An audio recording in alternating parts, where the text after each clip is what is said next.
Bon, pas la peine que je vous la présente, vous l'avez sûrement tous reconnu, la pomme de terre est l'un des légumes les plus cultivés au monde.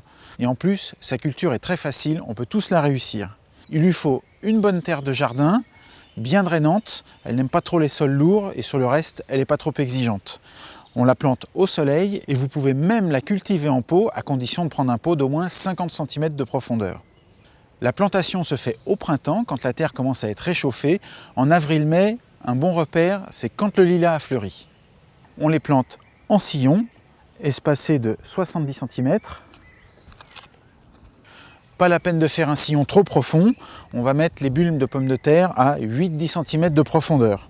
Bon, les puristes vont utiliser un cordeau pour faire des sillons bien droits, mais ça ne changera pas le goût de vos pommes de terre. Espacez les tubercules de 30 à 40 cm.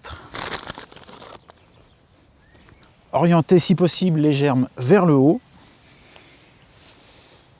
On referme le sillon. J'ai choisi 4 variétés différentes en fonction de l'utilisation dont je vais avoir besoin. Je veux faire des frites, je veux faire des pommes de terre sautées, des pommes de terre à l'eau et des purées. Donc on peut panacher les variétés de pommes de terre que l'on choisit. À la plantation, utilisez un engrais potager riche en potassium et évitez les engrais trop riches en azote. Dans quelques semaines, les feuilles auront atteint 20 cm de hauteur. Là, vous buterez les pommes de terre. C'est-à-dire qu'il faudra faire une butte de terre autour de la tige pour les consolider, les renforcer et que le plant soit bien solide.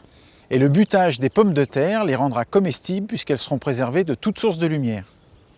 La récolte des pommes de terre se fait environ 4 mois après la plantation.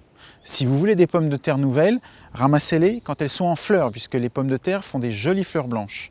Si vous voulez avoir des pommes de terre de conservation, vous attendrez que le feuillage jaunisse complètement avant de les récolter. La pomme de terre s'associe très bien au potager avec les plantes légumineuses, comme les fèves, les haricots ou les pois. Et pour éloigner les doryphores de vos pommes de terre, plantez du lin à côté, c'est joli et ce sera utile. Une fois récoltées, conservez vos pommes de terre à l'abri de la lumière dans une pièce fraîche et sèche. Et avec Mona Lisa, Chérie et Amandine, je vais pouvoir préparer mes petits plats préférés.